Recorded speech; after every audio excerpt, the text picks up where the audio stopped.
Hello there guys, welcome to another of my live videos, and on this video I am going to be giving you an update on some more transfers. So this is your transfer daily show and that. So I'm going to keep you up to date with what players are linked with Manchester United, because we know signings are desperately needed at the football club and that. So I am going to give you an update regarding Raul Jimenez. I'm also, going to give you some more additional information regarding James Maddison and that, and there's quite lots of other things to currently talk about. But the first topic of the development I will be starting with is Raul Jimenez, because in the last day or two, there has been a lot of speculation about Raul Jimenez possibly, coming to Manchester United. Now, we have expressed our interest in the player. Solskjaer has reacted, to the speculation regarding Raul Jimenez, and he hasn't really commented on the speculation. He did come out and admit that he was very impressed with Raul Jimenez's performance yesterday when he came on in the 0-0 draw in the FA Cup third round. Of course, Raul Jimenez had hit the current crossbar yesterday from a tight angle. Reportedly, I think he's rated at around £51 million. Obviously, more speculation is fueled because Nuno Santo has come out and he's had his overarching view on the speculation, and he actually admitted that Raul Jimenez could leave in this January transfer window. So he isn't obviously one of my main priority targets, but obviously now with Man United missing out on Erling Haaland and that, obviously Solskjaer has got quite a few alternatives in that, and one of those alternatives, of course, is Raul Jimenez. Obviously Erling Haaland joined Borussia Dortmund for around 17 or 18 million pounds. So obviously we know that Erling Haaland would have been a cheaper solution, and he signed a contract with Borussia Dortmund until 2024. So he did sign a 4.5 year deal. But do you think Raul Jimenez would be the right calibre player for Manchester United? Now obviously he's proven in the Premier League. He's been in scintillating form for Wolves this season. He has scored 17 goals and provided around 9 assists in all competitions so far this season. But overall, anyway, Wolves have played a lot of games this season. I think, in the replay at Old Trafford, that will be their 38th game of this season so far. And I think in total in the Premier League, Raul Jimenez has made 59 appearances and scored 21 goals. So actually now he is a prolific goal scorer. Solskjaer, of course, still wants to recruit young players into the football club, like he did do last summer. I think he wants to get players in from age 22 to 25.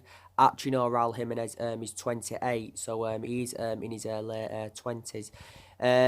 Obviously, Wolves did get Raul Jimenez on a permanent deal. I think they paid around £30 million to get him on a permanent transfer, because obviously before he was on loan with Wolves, and he also did well during his loan spell. Before that, he was at Benfica. He also had a spell with Atletico Madrid, and he actually began his career in America, did Raul Jimenez in that. So like I said, do you think he would be the right calibre player for Manchester United? Obviously, we've got to get a couple of attackers in, someone who can score goals, someone, of course, who can create chances, and we've got to recruit a replacement for Romelu Lukaku and Alexis Sanchez, because you can say, since their departures, we have looked very exposed in that attacking line and that. I know the likes of James, Rashford and Martial, for the vast majority of this season have done really, really well, but I still actually believe, we need to add more experience in that attacking line. So would you be excited about the prospect of Raul Jimenez, playing alongside the likes of Rashford, Daniel James and Anthony Martial? Do let me know in the comments below, But Wolves know how much an imperative player he is in that, and I think Wolves are a really, really good team. They've got a really, really good manager in Nuno Santo. Like I said, Wolves are now into knockout stages of the Europa League.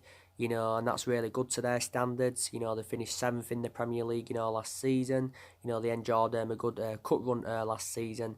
You know, they progressed to the semi-finals of the FA Cup for the first time in 21 years. And Wolves' record against the top six sides is very, very good in that. So maybe, you know, some Man United fans were happy with the draw yesterday because, like I said, you know, Molineux has been a fortress for us in recent years. You know, we have not beaten, Wolves are unbeaten now against us in their last 5 games, including the 0-0 draw yesterday. And Solskjaer is still yet, you know, to beat Wolves as manager.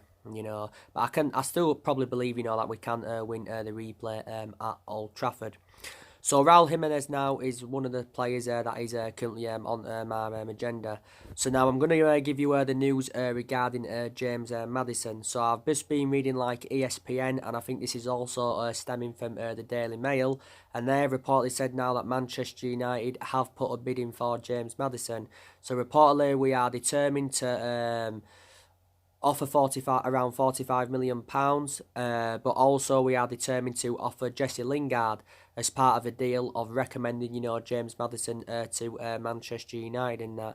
And maybe some Manchester United fans do want Jesse Lingard out, because Jesse Lingard is, I think some of his performances have been good, but I don't think he's been performing to the standards as I should expect from him. You know, I'm reflecting on like his status at the football club and the number of years Jesse Lingard's been at Man United. You know, he should be performing much better, you know, than he has been. You know, Lingard, of course, is out with illness at the moment. He's obviously, you know, had a few injuries, you know, this season. Well, early on this season, he was injured in that. So could this convince Leicester, you know, to offer Lord James Maddison? So that's the latest news on that. And obviously disregarding, you know, Jesse Lingard as being part of the deal. Obviously, you know, Leicester wouldn't accept 45 million. You know, I think disregarding the swap deal, you know, Maddison would cost us up to around 60 or 70 million pounds. Because Leicester from their, you know, perspective, you know how much of an imperative player that James Maddison is. So I do believe we'd probably have to pay a similar fee or the exact same fee as what we paid for Harry Maguire last summer, because we paid £80 million for Harry Maguire last summer, you know, from Leicester and that. But James Maddison is predominantly an attacking midfielder. Like I said, quite a lot of times, though, he has played on the left-hand side under Brendan Rodgers' guidance. And Brendan Rodgers has now been at Leicester for nearly a year.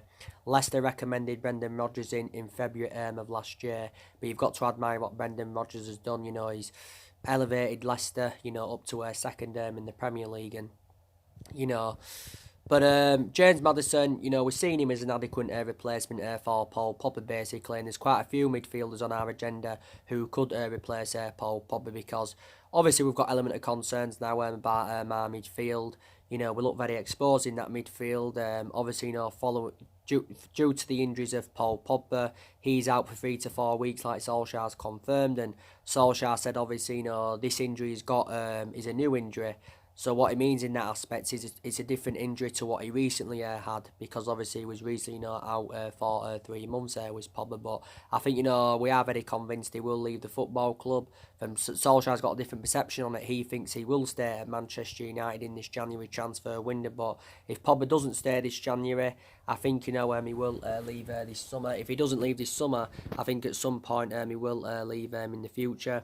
And we've got McTominay out until February. There was reports at the first saying that, you know, he should be out 3 to 4 weeks. Then there was reports coming out saying that he could be out for 8 weeks and that. So his injury, you know, could be more severe than what we initially thought on that.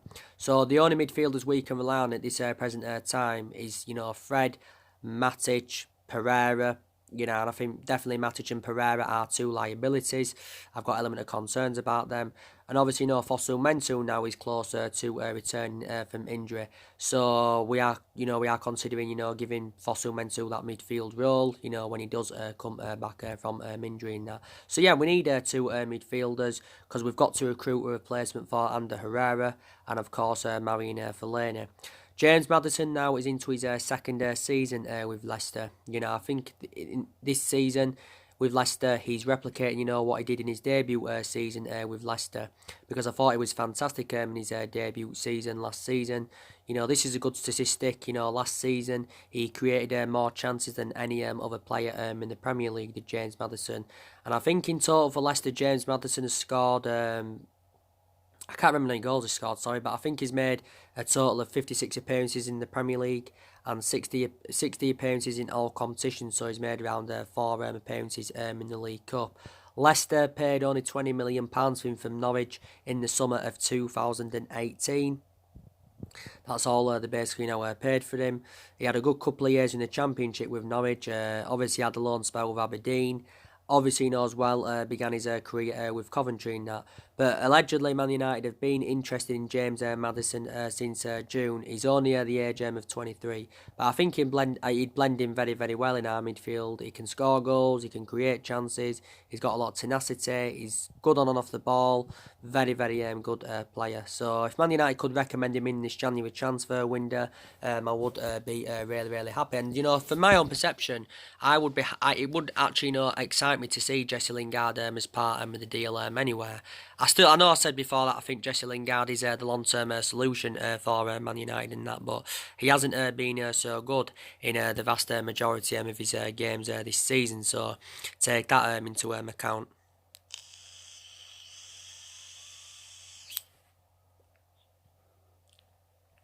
Take that into account and that. And obviously, this was prior to the Wolves game in the FA Cup. It did actually say, Solskjaer was set to have negotiations, with Man United, regarding, transfers of bringing the striker in and, recommending a midfielder in and that, and obviously to negotiate the departure of Paul Pogba and that. But I think Ed Wood had recently, assured Glasgow signings at Manchester United, this year. So for my own perception, I think we need at least 5 to 6 more signings if we are to be back to being a competitive elite level football club, and if we are to be up there, challenging for major honours and stuff like that. But we've got to address the deficiencies in the squad, definitely. And obviously, I give you the news earlier on. Maguire could be a doubt for the game against Man City on Tuesday in the Carabao Cup semi-final, first leg at Old Trafford, after he had sustained a knock in the draw with Wolves yesterday. And hopefully, his injury is not too severe in that. Because I've got to say, Harry Maguire at Man United has enjoyed a fantastic start to his career. And you've got to say he has addressed our defensive deficiencies.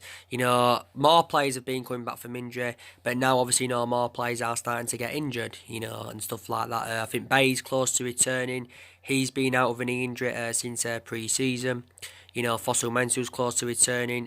Diego Dalot's just returned, which is very, very good, because he's also, sustained quite a few injuries this season.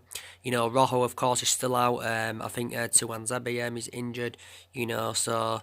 Yeah, and reflect on the injuries we've had this season anyway. Solskjaer has had to make a lot of alterations in the squad, but that's no excuse, of how inconsistent, we've been for the vast majority of this season and that. But even though we've enjoyed our worst start to a Premier League season for 30 years, and obviously reflect on that, Solskjaer's been under intense pressure for the vast majority of this season. We've still got, things to play for this season. Like I've said to you on my recent videos, our ambitions this season is, the top 4, so take into account the league is a priority, because we need that top 4 this season. We're still in that top 4 race, despite the fact that we lost to Arsenal 2-0, in our last league game. We're only 5 points behind, but we need to get that top 4. I think our only chance of getting any silver on the board is the Carabao Cup. So if we can get past Man City, then I think we can win the Carabao Cup, and I think, there's possibly a chance we could win the Europa League. And that's another route to Champions League football for Manchester United and that. Solskjaer did rest some key players yesterday in the game against Wolves, because obviously, he knows that Man City is on the horizon,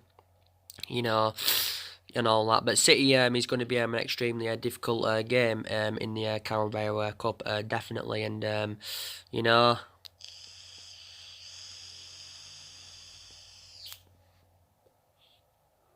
But, like I've said to you, we need to see a variety of changes at the football club. We need a change of management. Solskjaer needs to go. We need to get the Glazers out. We need to get Ed Woodward out. We need to get our current board out, because our board have been a liability for several years, not only recently. Reflects on the poor recruitment, and you can also take into account the poor selection of managers. There's definitely players that need to leave the football club this year, you know, despite the fact that a lot of players have left there since Ole Gunnar Solskjaer's arrival. You know, more players do need to go. Obviously, last summer, you know, Valencia left after he enjoyed 10 years at the football club. You know, you saw Chris Smalling going on loan to Roma. He enjoyed 9 years at Manchester United. You know, so we've had actually quite a lot. We've had quite a lot of long-serving players at Man United, and we've still got players now here that have been long-serving players. You know, Young's now into his 9th season. He's enjoyed 8 years here. Jones is now into his 9th season. You know, De Gea's into his 9th season, Juan Mata's into his 6th year, Rashford's been here for several years. So far, Rashford has spent the entirety of his career with Man United. You know, you've got Martial, who's into his 5th year at the football club and that. So take that into account. You know, with Darmian, of course, left. You know, last summer he went to Parma. You know, it was a sensible thing to get rid of Darmian because he was surplus to requirements at the club anyway. Maybe you can say we should have got rid of him a year or two ago. Then maybe we would at least have recouped the money that we paid for him from Torino. But obviously, you know, we let him go, was it, for just over $1 million? You know, Herrera and Fellaini left last January of 2019. He went to China after he enjoyed 6 years at the club. Herrera went on a free transfer to PSG after he enjoyed 5 years at Man United. You can say that's one of the mistakes we did make, letting Ander Herrera go. And Lukaku and Sanchez, of course, both went to Inter Milan. So the vast majority of our players last summer went to Italy. So in that aspect, you know, Italy was a very popular destination. But I've said to you, I think the players that need to go, Young needs to go. Jones, I think, needs to go. I think Rojo needs to go. You know, Pereira needs to go because a lot of United fans have been demanding him out at the football club. I think Matic needs to go because he's obviously no a liability. He's Matic, too slow in that midfield, doesn't complement it whatsoever.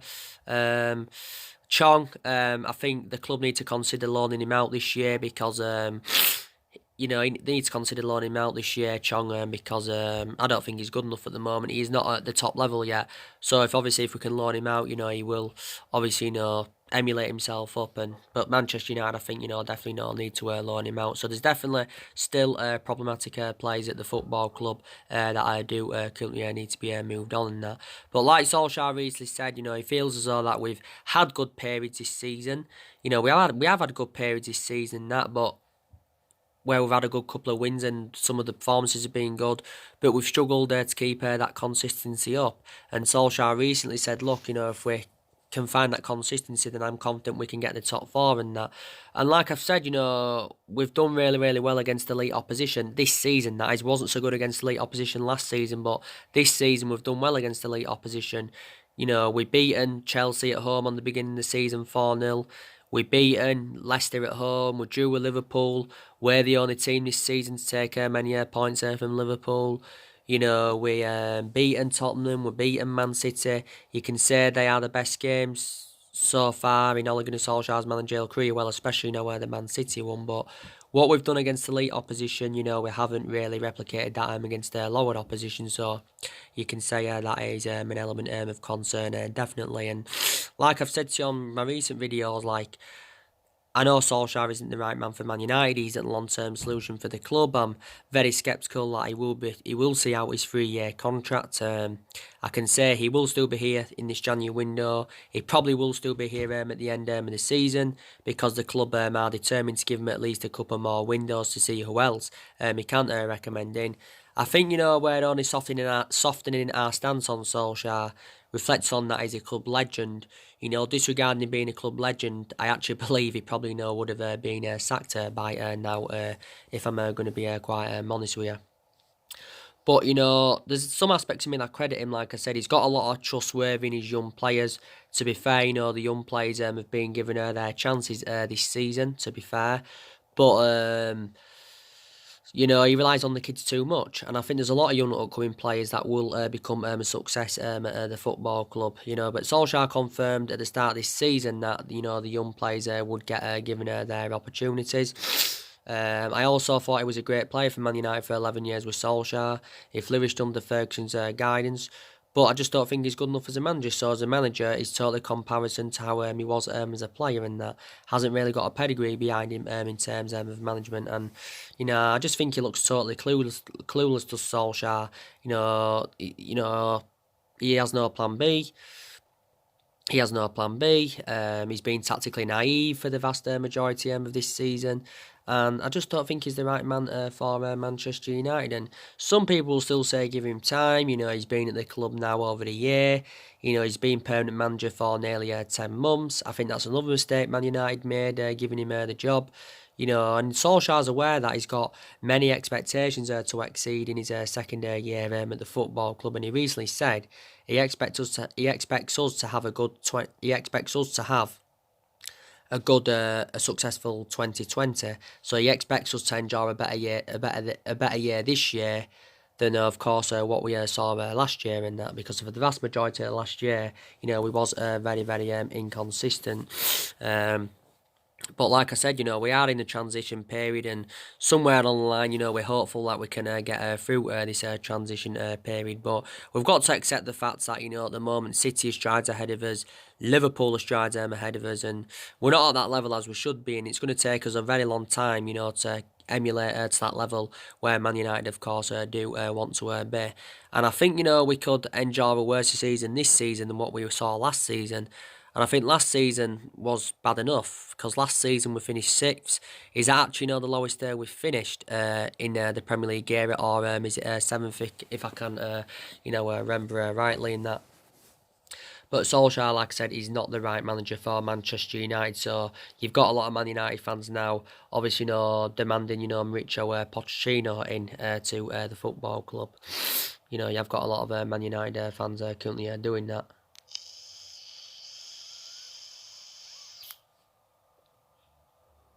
But yeah, signings are definitely needed at the football club and that, and we've got to make signings in this January window. It's not guaranteed we will.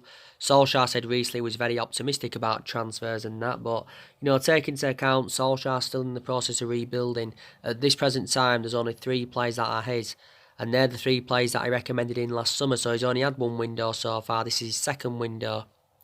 And we spent nearly £150 million last summer on Daniel James and Wan-Bissaka and on Harry Maguire and that. And so more signings needed.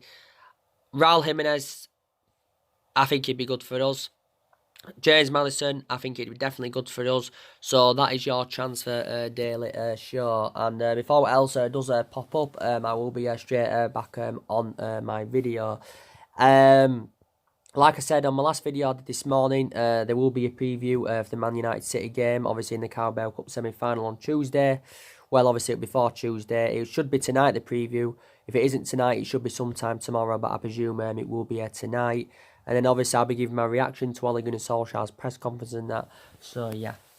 And if you've been reading reports recently, there's been, the news with Robin Van Persie and that, because obviously, Robin Van Persie criticised, Solskjaer for obviously smiling in his post-match interview after the 2-0 defeat to Arsenal. And Solskjaer's obviously, hit back at him, and Solskjaer said he doesn't have the right, to criticise and all this, so... Yeah. So anyway, guys, drop your comments, likes below on the channel. If you do, consider subscribing as always, and take care. God bless, and I'll see you all again very, very soon.